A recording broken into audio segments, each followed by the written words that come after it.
салом алейкум бинандаи азиз. мавзӯи имрӯзаи мо ҳуқуқи муҳоҷир дар қонунгузории меҳнат дар Федератсияи Россия мебошад.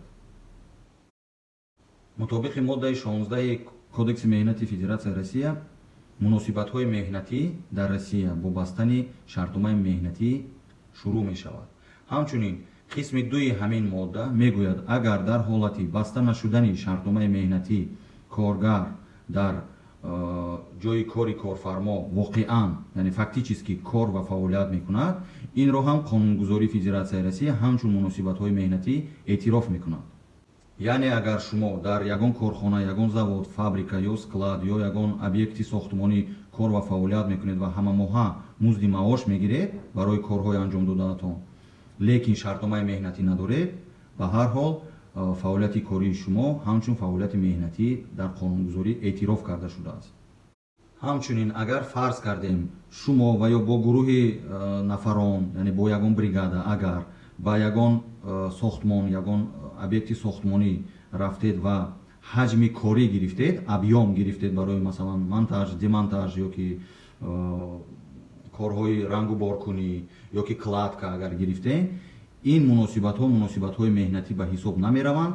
ин муносибатҳо аз ҳуқуқи гражданӣ ба амал омада корҳои пудратӣ ба ҳисоб карда мешаванд, яъне анҷом додани корҳо ва пешниҳод кардани хизматрасониҳои пудратӣ ба ҳисоб карда мешаванд. дар бораи ҳуқуқҳои муҳоҷир зимни бастани шартномаҳои пудрат, яъне кор бо абъём, дар видеои оянда маслиҳат нашр мекунам. имрӯз фақат дар бораи муносибатҳои меҳнатӣ, яъне муносибати коргар ва корфармо дар доираи ҳуқуқи меҳнатӣ суҳбат мекунем. агар шумо дар Федератсияи Россия ба тариқи шартномаи меҳнатӣ, яъне трудовой договор ё бе бастани шартномаи меҳнатӣ дар ягон завод, склад, фабрика, объекти сохтмонӣ ё ягон мағоза кор ва фаъолият мекунед ва музди маош мегиред, яъне муносибатҳои шумо аз муносибатҳои ҳуқуқи меҳнатӣ бар амал меоянд. барои ҳимоя кардани ҳуқуқҳои меҳнатии худ шумо бояд ба ғайр аз доштани трудовой книжка, медицинский книжка, СНИЛС, ҳамчунин бояд патент, регистратсияи ҷорӣ ва полиси суғуртавӣ ҳатман дошта бошед. фарз кардем шумо дар корхонаатон муҳлати муайян аллакай кор карда истодаисту, лекин корфармои шумо бо сабабҳои гуногун музди маоши шуморо қисман надод ва ё пурра надод ё шуморо аз кор озод кард. дар ин ҳолат шумо чӣ бояд кунед?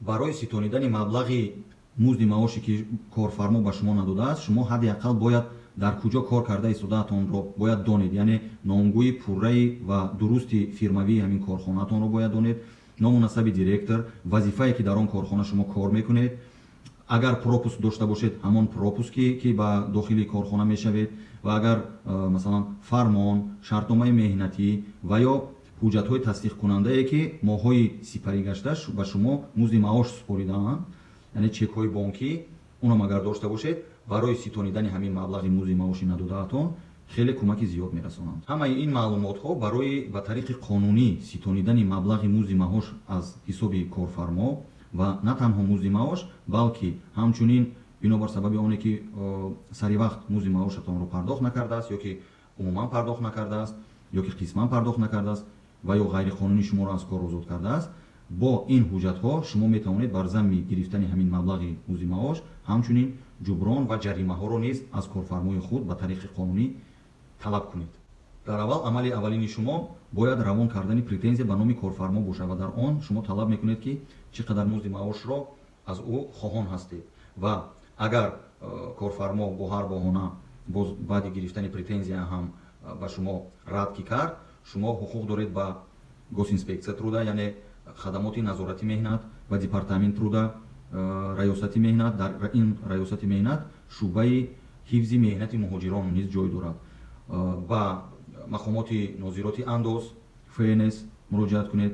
ҳамчунин ҳуқуқ доред ки ба тариқи судӣ ҳамин маблағи талаб кардаатонро ситонед. ин мақомотҳо дар доираи салоҳияти худ метавонанд фаъолияти кории корфармои шуморо таҳти санҷиш қарор бидиҳанд ва мумкин аст ки корфармои шумо ба нозироти андоз шумораи коргаронро кам нишон додааст, ба департаменти меҳнат нишон надодааст ки шумо дар он ҷо кор мекунеду ва дар ҳамин корхона муҳоҷирон ҳаст. Ин ҳама ҳуқуқвайронкуниҳо ҳисоб карда мешаванд ва корфармои шумо метавонад ҷаримаҳои калон ба даст биёрад ва маҷбур мешавад ки боз ба шумо ҳам музди меҳнат ва ҳам ҷуброни ҷаримаҳоро пардохт бикунад.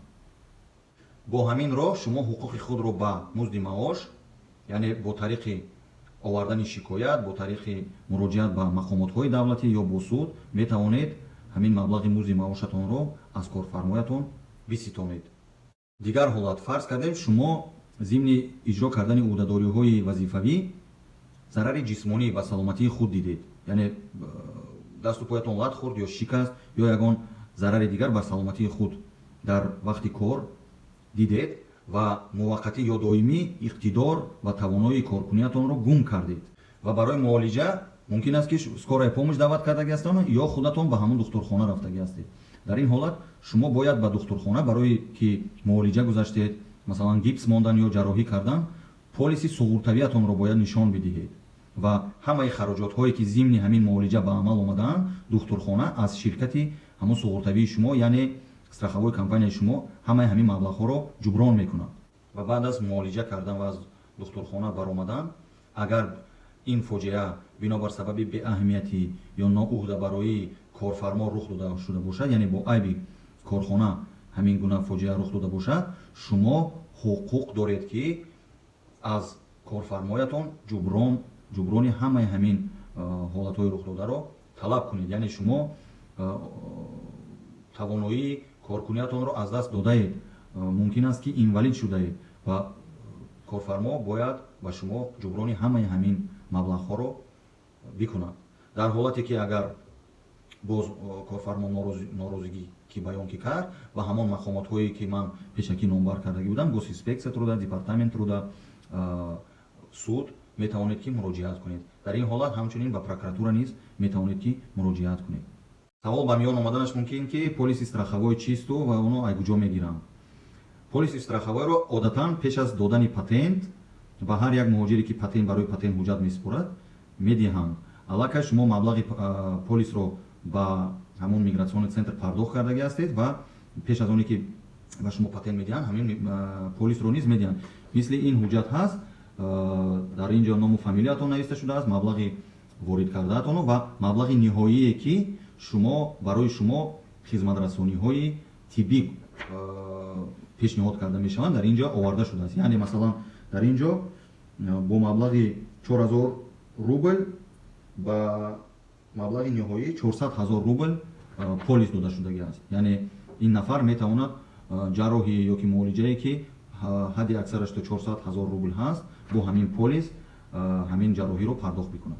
ҳолати дигар, агар корфармо музди маоши шуморо пурра намедиҳад ва ё аз додани музди маош худдорӣ мекунаду ва мегӯяд ки бинобар сабаби оне ки шумо дар истеҳсолоти корӣ ба хатобиҳо роҳ додед, истеҳсолоти корӣ бо айби шумо масалан қатъ шуд ё ки план то охира буд нашуд ё ки дисциплинарне ягон нарушение кардаги ҳастед, тартиби кориро вайрон кардаги ҳастед, вақте ки ин хел мегӯяд, шумо бояд аз корфармо талаб кунед ки ба шумо ҳуҷҷати, агар ки шумо ҳамин гуноҳро карда бошед, шумо метавонед ки аз корфармо талаб кунед ки ба шумо нусха аз протокол ё аз фармоне ки ҳамин маблағи кории шумо каср карда шудааст, ба шумо нусхаашро пешниҳод бикунад.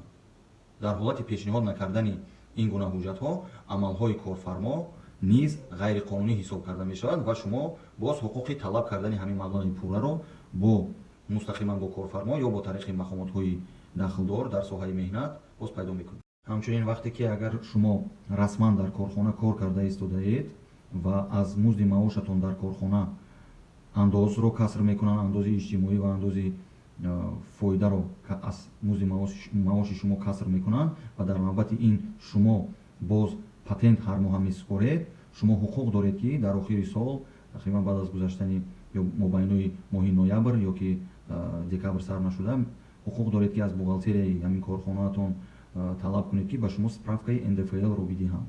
бо ин справка шумо ба мақомоти андозе ки дар маҳалли ҷои зистатон, яъне ҳамон ҷои регистратсиятон муроҷиат кунед, ин справкаро аз муносиботи корхонаатон пешниҳод кунеду ва чекҳое ки шумо патент супоридаед онҳоро ҳам пешниҳод кунед ва мақомоти андоз маблағҳое ки шумо патент супоридагӣ ҳастед ба шумо бармегардонанд. бинандаҳои азиз, ин буд маълумоти мухтасар доир ба ҳуқуқҳои муҳоҷир дар соҳаи меҳнат дар Федератсияи Россия. ҳаракат кунед ки ҳуҷҷататон дуруст бошад, ҳаракат кунед ки патентатон сари вақт пардохт карда шуда бошад, ҳаракат кунед ки регистратсиятон ба охир нарасидагӣ бошад. вақте ки корфармо мебинад ки шумо тамоми ҳуҷҷатҳоро доред, ба шумо ин хел амалҳои ғайриқонуниро раво намебинад.